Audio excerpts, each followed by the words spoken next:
Alright guys, I am back. I'm tired of being sick, as I was saying. As you can see why. Sneezing like a fucking madman over here.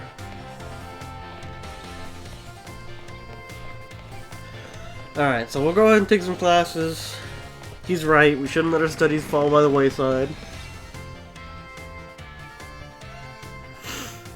We should definitely be doing some more classes, but you know, obviously not the best part of this game. They give us some candies though, which is useful if we need to level up some Pokemon. Good evening, Master Cookies. What class would you like to take? Alright, so we should start with the ones we already basically finished. Like Home Ec with Mr. Saguaro, yes. Class will be beginning soon, don't be tardy. Hopefully we only have one more for these classes we've almost finished. And then we can go by and do one or two of the other classes we haven't touched yet. Put away your phones, it's time for class to begin. Though some of you have had to retake the midterm exam multiple times, I'm glad to say that the majority of the class has passed without issue. That is horrible, I hate that, man. That makes me feel so shitty when like everyone else is doing great and I'm just doing bad. I feel honored to see that the knowledge and skills indispensable for daily life have taken root in all of you. I trust that you will all work just as hard on your life skills as the second half of the course as well. Let us know now. Turn our attention to the topic of the day, which was inspired by a question I received on the subject of meal powers. The student who asked the question is a young man who enjoys his culinary arts. He tells me that he regularly researches culinary techniques on his own and pays careful attention to the ingredients he uses. He also spends day and night studying all aspects of the culinary arts. Yet despite this, he is baffled by his inability to increase the effectiveness of his meal powers. So tell me, Master Cookie, since you did quite well on your midterm exam, what should this young man do to increase the effectiveness of his meal powers? Obviously, Arvin. He makes his food more often. Wait, he shouldn't make. Oh my god, bro! I can't speak right now. He should make food more often. He should make food with other people. Arvin. With other people? Perfectly correct. I see that you are knowledgeable about the culinary arts. To increase the effectiveness of meal powers, your sandwiches must be filled with many different ingredients. For a single person, this may prove difficult, but if you prefer a sandwich with others, you will be able to handle a larger serving of bread. With a larger base to start with, it becomes quite simple to add more ingredients to your sandwich. Which in turn makes it possible to receive meal powers of increased effectiveness. This applies more broadly as well. When dealing with a difficult issue, working with others to solve that issue may be the best course of action. I'm sure that Arvin will likewise work with the friends to craft the sandwiches in the future. Oof! The identity of the male student is a matter of privacy, so I would like to ask you that you do not pry too deeply. Our time together has come to an end for today. I bid you all farewell. Poor Arvin, man, just got outed. I'm just asking for a friend.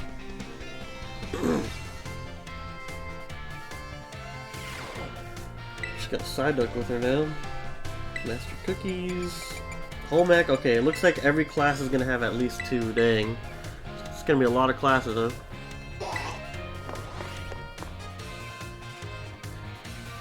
I'll try to do it till like we've been streaming for like 50 to 55 minutes. I think that's fair. Like 10 to 12 minutes, or 10. Like 20 minutes of classes I think is fair to like catch up, right? Put away your phones, it's time to begin class. While you're out performing fieldwork with one of the Pokemon walking alongside you, have you ever noticed changes in its coloration? Now I don't mean that it suddenly becomes a shiny Pokemon or any announcements like that. And speaking of, it's becoming filthy. Pokemon battle, they get hurt by moves used against them. They get battered by wind and rain, they get covered in sand and mud. They get, in a word, filthy. I've seen many a trainer walking about with their adorable little Pokemon without addressing the issue. It's deplorable. Let me ask this question of someone who I am sure would not tolerate such shameful conduct. Ah yes, Master Cookies. What should you do if your Pokemon is dirty? Clean it up. Perfectly correct. I knew I could count on you to provide me with such an answer. When your Pokemon are dirty, clean them. This is of course simply common sense. While you're having a picnic, you can approach your Pokemon on your team and perform a variety of actions. One of such actions is putting them through what I call the Pokemon wash. In other words, you'll be able to clean them up. You start by getting your sponge lathered up in soapy bubbles as gently and carefully scrub your Pokemon. Once your Pokemon is nice and covered in soapy bubbles, the Pokemon will encapsulate the filth. Then you can simply wash it away with a spray of water. Just look at your Pokemon clean and shining bright as a Terra Jewel. It is certainly quite a bit of work, but this will also restore HP and cure status conditions. However, some Pokemon may have parts of their bodies that they don't want scrubbed or that they would rather not get wet. Be sure to keep this in mind when cleaning your Pokemon. Now, the most important point that I must mention is that some Pokemon like to be dirty. Though I will not contradict myself by saying this, please do remember that cleaning your Pokemon is not always a kind thing to do. Our time together has come to an end. I bid you farewell.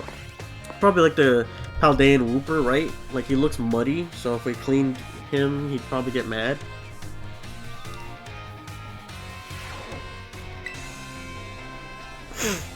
Good morning, cookies. Oh no, I don't know. No, I don't know. No, Master J. Do we have home ec? Okay, so we have 5. We have to do 5 and everything. You like battle studies with Miss Dendra? Yes. Class will begin soon. Don't be tardy.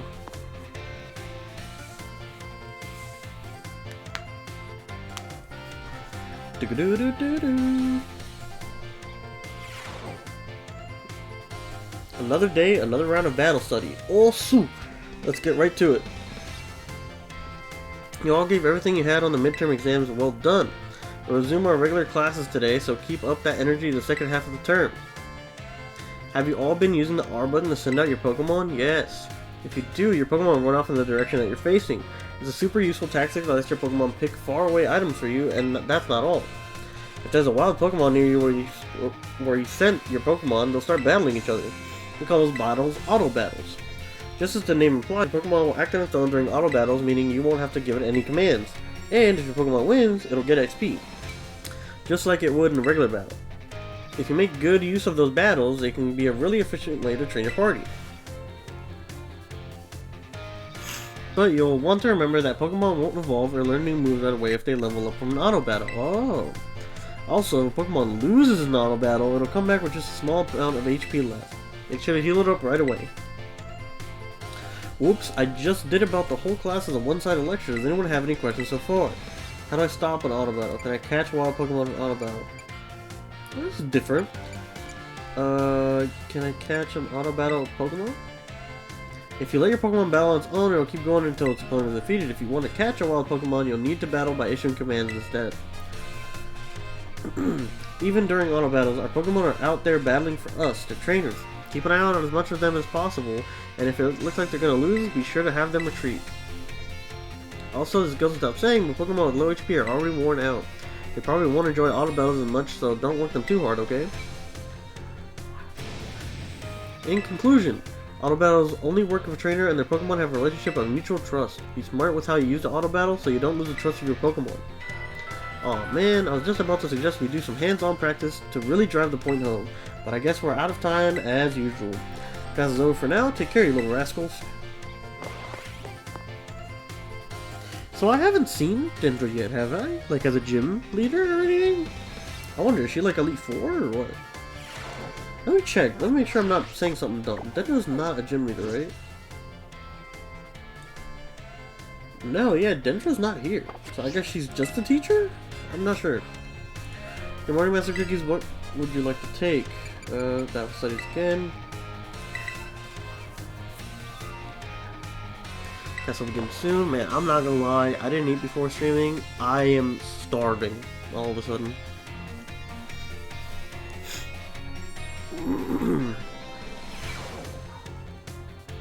Another day, another round of battle study. Oh, so let's get right to it.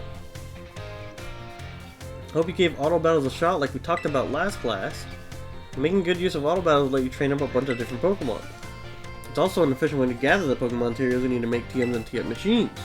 Speaking of which, have you all been using TM machines? No, not really. I sure hope so, because it's a pop quiz time. Oh no! To create TMs, you need Pokemon materials and one other thing, leak points. Yeah, LP. Looks like you're already a TM machine pro, new kid. The correct answer is leak points, or LP for short. You can give LP and Pokemon materials to a TM machine to create TMs, but that's not all. You can also exchange Pokemon materials at a TM machine to get LP. I recently heard about some shady individuals getting LP illegally using a technique called hacking or something like that. I don't want any of you getting involved in bad stuff like that, got it? Anyway, you can also add TMs that you want to make your own... to your watch list. There we go. This will let you keep an eye on materials you need to gather. In conclusion, in order to make TMs, you need Pokemon materials, and if you want to get a hold of materials, you have to battle all kinds of Pokemon. Oh man, just as I was about to suggest we do some hands-on practice and really drive the point home, but I guess we'll never really have time. Class is over for now. Take care, you little rascals. Most enthusiastic teacher I've seen so far is definitely Miss Dendra, for sure. The dogs are going crazy, bro. I don't know what's going on. Let's do history. Oh, Miss Rayford, right? That's who does history. Drink some water real quick.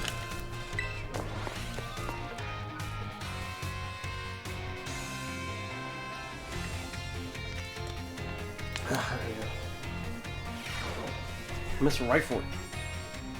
Greetings, little students. Whatever you did yesterday is now part of history. I was hoping to continue unraveling the marvels of history that presented it to us today. However, I imagine your ability to concentrate has been spectacularly derailed by my midterm. I suppose changing things up for fun and variety may be a good idea every now and then. So allow me to tell you an old fairy tale that was passed down to Paldea for generations. Once upon a time, there was a king who very much enjoyed collecting treasure. He was particularly fond of treasures from other countries. One day, a merchant from the east heard rumors of this king and came to meet him. The merchant laid out 4 treasures in front of the treasure-loving king. The 4 treasures were as follows: a vessel, a sword, a set of tablets, and a set of beads. Seeing such rarities before him, the king leaped for joy. He showered the merchant with gold coins and claimed all 4 of the treasures for himself. Aha, perfect timing to make eye contact, young cookies. Answer this. I said that one of the treasures was a set of tablets. What do you think these tablets were? Wooden planks for writing on, handheld electronic devices, medicine that you chew. Wooden planks for writing on? Correct. Your daily pursuit of knowledge serves you well. These particular tablets were wooden and used as a writing medium in the East in ancient times. As you may know, these fell out of popular use as paper became more universally available. Yeah, tablets, okay. For the king to consider these paper substitutes treasure, they must have been superb quality. That, or perhaps they had some amazingly profound teachings writing on them, or like some deep history. So the king obtained these 4 treasures, and on that very night, it is said that a terrible disaster rained down upon his castle, reducing it to rubble by dawn. Whoa. Oh, is it that time already? I wasn't done with the story, but alas, so ends today's session. If you're interested in how the story ends, you may come see me outside class hours. I'm actually kind of interested. So, for those of you that don't know, apparently in Pokemon X and Y, and some hints in Pokemon Sword and Shield, obviously, there was apparently a great Pokemon war. If you've ever watched the, I didn't even know you could do all this, bro. Oh my god. But if you ever go back and watch one of the old Pokemon movies, I forgot which one, I think it's called the Tree of Life or something, but it's the one where you go, or they meet Lucario and Ash has like a bond with this Lucario, right? They actually talk about the Great War back then too, and apparently there was this horrible Pokemon war where both sides were like just killing each other endlessly. It was crazy and lasted for years. But they kind of like tease it in the background, but they never say anything about it, especially because Pokemon, Pokemon faint, they don't die or anything like that, right? So I really wish they flushed that stuff out, like made a like M-rated Pokemon game. I think that would be crazy, bro. But they never really deep dive into it. They just kind of tease it or talk about it from years ago, but they never say anything like crazy or give good information about it, really. Oh my, if it isn't Cookies, hello there. Do you perhaps have a question about class? Yes, I have a question. What were you having trouble with? Let's have a little review, shall we? Oh no. Flying type Pokemon are weak to rock type moves. When a rock type move hits a flying type move, what becomes of the move's damage? Stay the same. Oh dear, the correct answer is the move's damage is doubled, but I appreciate you trying. I read that backwards. I was gonna say it gets cut in half. It's time, it's time. Oh my, I see you're more energetic students here to see me. You'll have to wait your turn, dear. There's only one of me after all. Miss Time, is it true that you were a gym leader? That is indeed true. I'm quite the strong battler, you know. Well, that's so cool. Why'd you quit? So you want to know, do you? I might be persuaded to tell you if you wait your turn. Oh, man. Okay, I can wait my turn. I sure can. I'm sorry for cutting our conversation short, Cookies, but I seem to have high demand today. Feel free to come see me anytime if you have questions for me. We became slightly closer with Miss Time. We can become closer? What?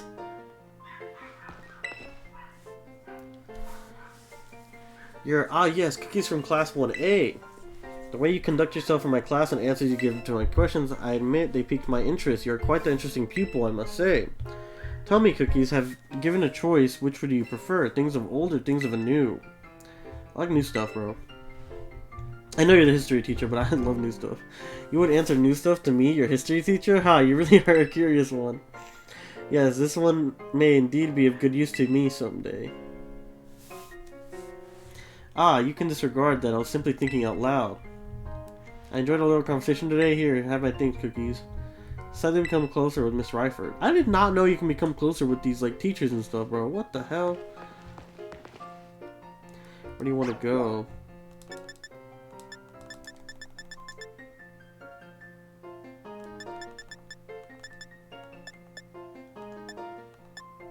Man, there's a lot of places, too. I haven't seen the nurse, I don't think. It must be one of the classes I haven't taken, huh? Probably like health or something.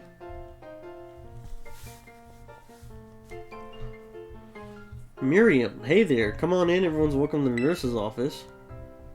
What brings you here today? I don't see anything super wrong with you or your Pokemon. Wait, is this your first time here, isn't it? Yup. Oh, so I guess you transferred in recently. You must be Cookies, right? Everybody's been talking about you. I've heard all kinds of rumors. Apparently you fell off a cliff right after enrolling in the academy, and you picked a fight with Team Star. Oh yeah, you started your treasure hunt thing, right?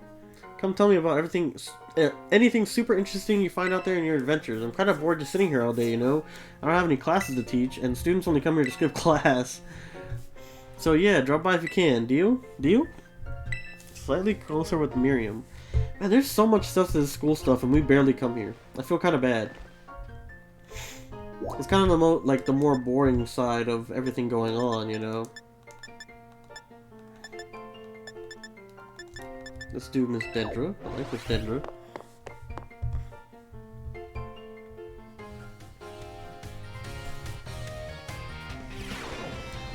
Oh, dude, this place is huge! What the fuck? Why is it so big? That's what she said.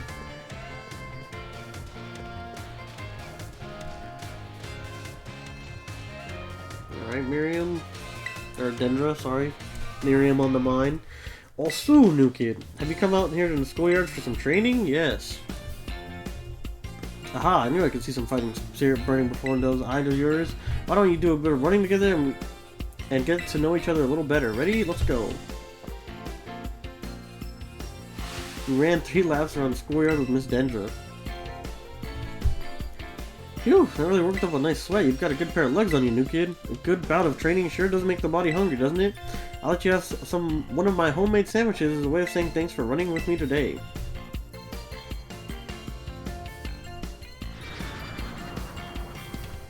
The Dendra sandwich was dry and had an odd smell. The taste left much to be desired. How was it? I hope it was tasty. I'll be honest. Sorry, I shouldn't have asked you that. I'm athletic and all, but I don't know the first thing about making good food, as your honest reaction just reminded me. Well, see you later. Enjoy your sore muscles tomorrow. No! That is the worst part. I hate it with a passion. Can we exit out of here? Looks like we can. Director's office. Oh, we can do Miriam again. Let's do Miriam again. Since this is the only place you can access her.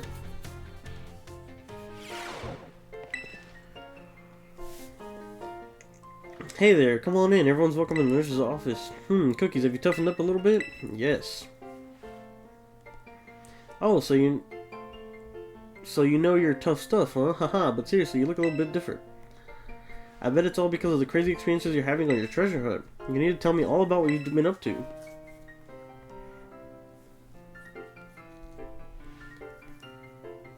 Wow, that's super cool. I sure am jealous of you kids. You get to try out new things every single day. Me, on the other hand, depressed Miriam in this clinic. I actually wanted to become a teacher. I'm just a school nurse, you know. I can't teach classes or anything like that. I couldn't pass the certification exam to become an actual health teacher. Damn. I took it so many times, but no luck. So here I am, stuck forever in the nurse's office. Oh, sorry. I guess this isn't a very fun thing to talk about, but you're just such a good listener, a Kiki Jozu. I find myself telling you all kinds of stuff. I hope you still come and see me, even if I talk your ear off like this. You're becoming even closer with Nurse Miriam. Yes, the waifu Nurse Miriam, bro. Oh, that looks like that's it for Nurse Miriam. Oh, look at the little giraffe right there.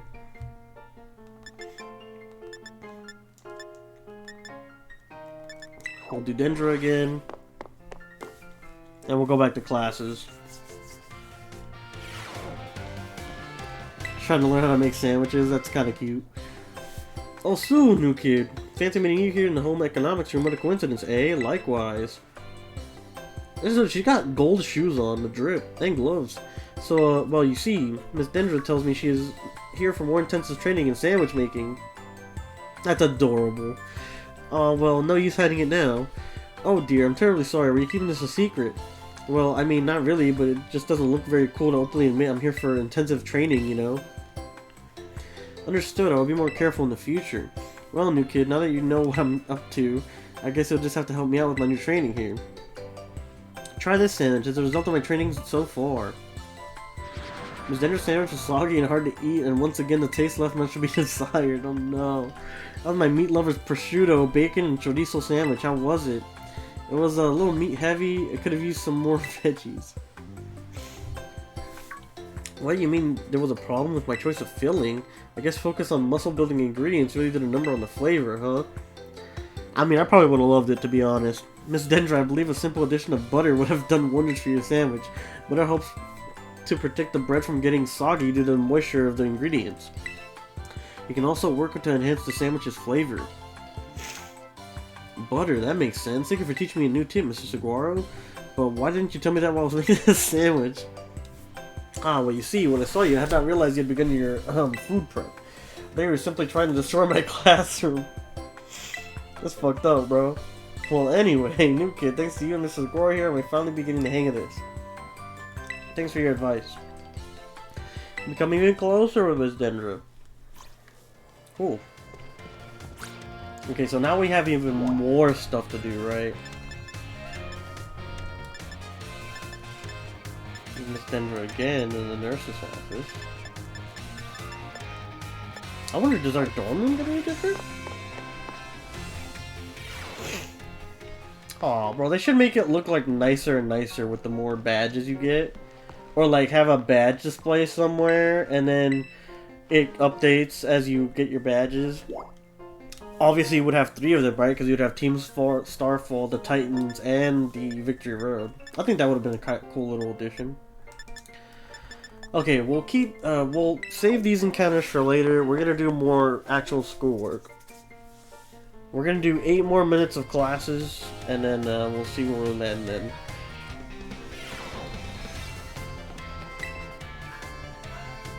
Morning Master Cookies with class number will take history. So we'll try to do history, math, and then start working on 1 extra class. Class will begin soon. Don't be tardy. I'll try to get through this quick. Greetings, students. Whatever we did yesterday is a part of history. Today we'll continue to unravel the marvels presented to us. I trust you all remember lesson 4 in the midterm concerning the great crater of Paldea and its interior area 0.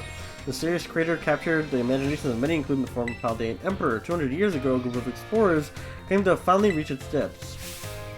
The name of the team that achieved this great feat was Area 0 Expedition. The team is said to have been made up of Paldea's best and brightest. skilled battlers, brilliant researchers, talented individuals of all kinds. Among the list of the team members was the name of the man who was the author of the brilliant natural historian Heath. After returning from the expedition to Area Zero, he used his literary talent and to record the events of the expedition and publish them. Aha, perfect time to make eye contact. You're paying attention. What was the name of the team that first made it? Area Zero Expedition. Correct. To pick up to remember the term, I simply slipped into a flow of a lecture. You really are quite a clever one. The correct name for this team was the Area Zero Expedition. A record of their activities written by the expedition member Keith can be found in bookstores and the like even today. The record is known as the Violet Book. At the time, the entire region of Paldea was absolutely buzzing about Area Zero. The Violet Book was so popular that particularly everybody had a copy. However, the book itself was full of fantastical descriptions and illustrations of things that could never be thought of as real. The masses began to call Heath a liar. Even though the truth of the expedition making it to the bottom of the crater was called into question, the Violet Book was condemned to the shelves of used bookstores as just another book of wild paranormal stories. There's a copy of one of the bookshelves on the ground floor of the entrance hall. Feel free to have a read if you're interested. Oh, okay. I might have to check that out soon. This time already must have swept up into minds. We'll unravel more of histories next time.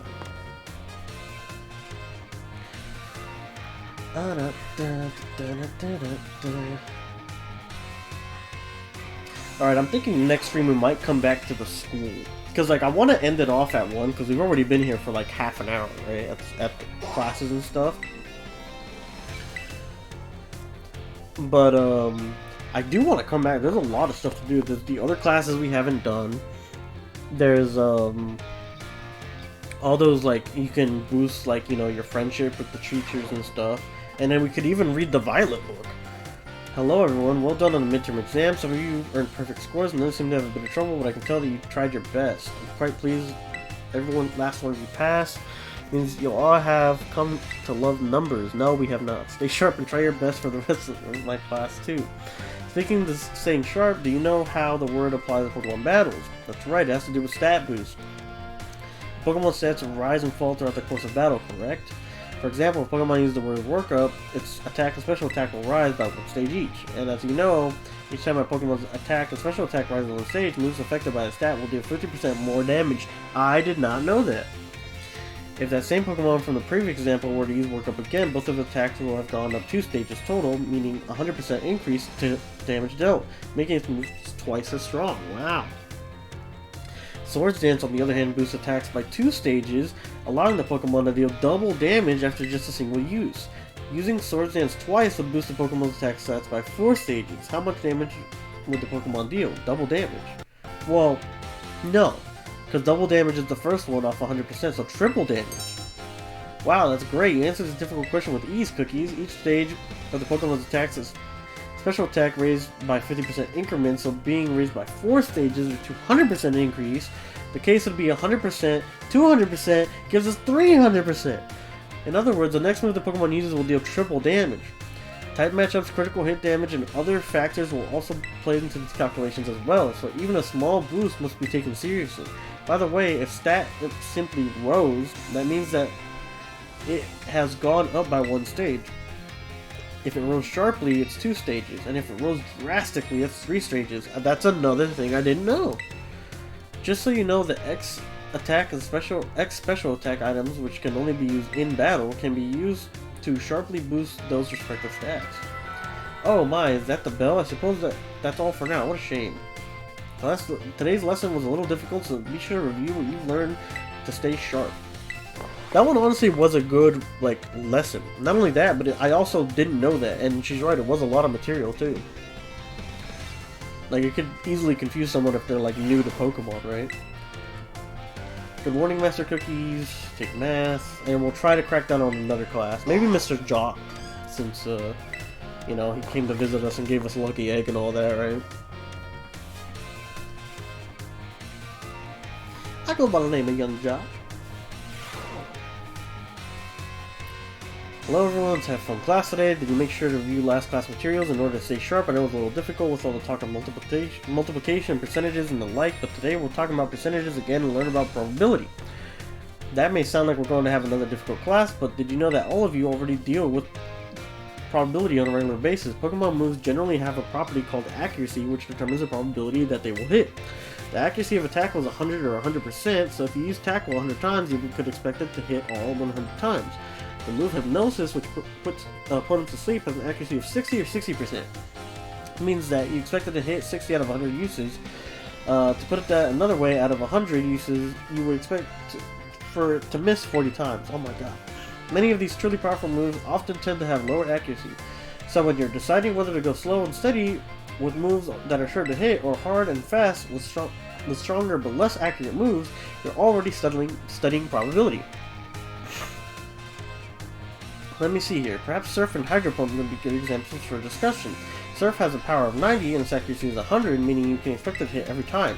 Hydro Pump's accuracy is 80, but its hits power is 110. So between Surf and Hydro Pump, which move would you most likely want to use yourself? I'd use Hydro Pump if it was like a life or death, you know, clutch it up. Oh my, I see you're like the risky, adventurous side of things, Cookies. I may have made it sound like there was a correct answer here, but there's not. You're free to use any moves you wish. Factors like PP or number of targets hit may make some moves more suited to certain situations. However, trading accuracy for power or vice versa is purely a matter of preference. This Surf versus Hydro Pump debate has been going on for quite some time. Personally, I'm more invested in debating the Rock type moves since Rock Slide and Stone Edge. Let me tell you, I could get really worked up talking about those moves, but oh my, there's a bell. That's funny. I know the pro scene is the same. Like, they're like, you can have either or. Next class will be our last of our time together to show up 100% ready to go. Oh, really? See, none of the other classes said that. Alright, so we've been doing school for like 30 minutes. So we'll go ahead and start Jock, but we're not going to finish him. We'll do like 2 to 3 classes.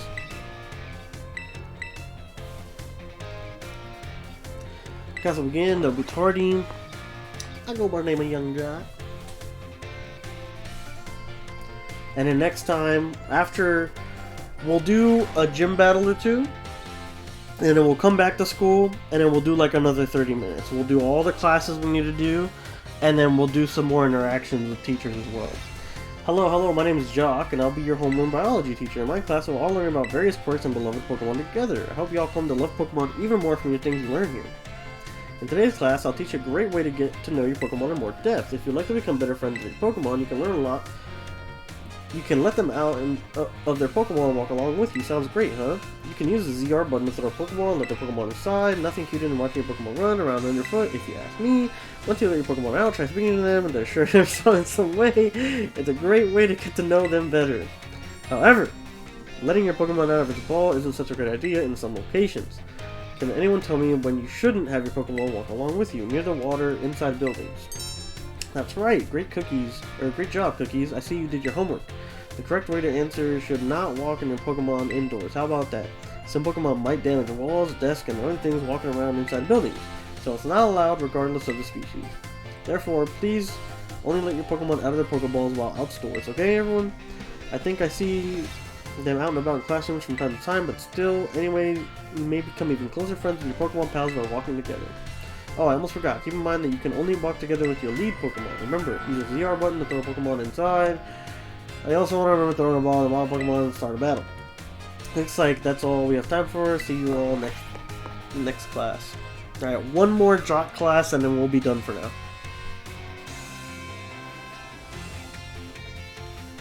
Good morning, Master Cookies. A class that I like to take, Biology, with Mr. Jock. Class will begin soon. Don't be tardy. This is going to be the last one, guys. Don't worry.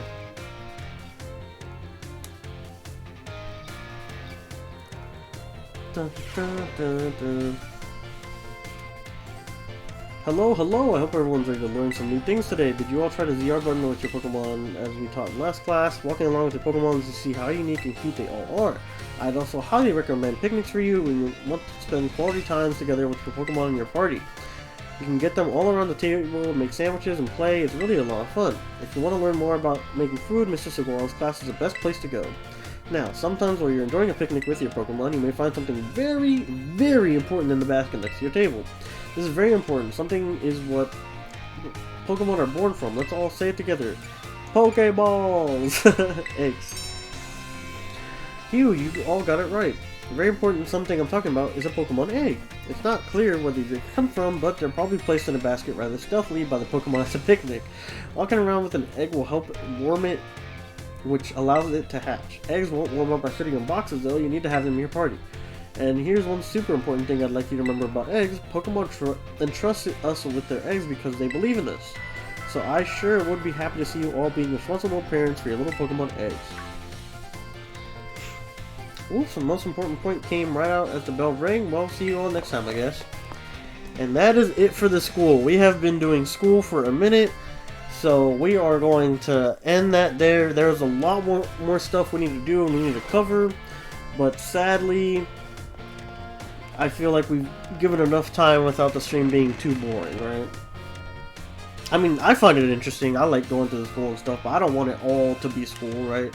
Just like real life, you don't want to always be at school or whatever, even though sometimes it has its moments. This is the wrong way. You gotta go this way. This is the next gym we're going to. I guess we'll go to Cortando, and we'll go down there. Yep. Okay, sounds good to me. We'll read her bio before we fight her too, before I forget. And then we can't do it anymore.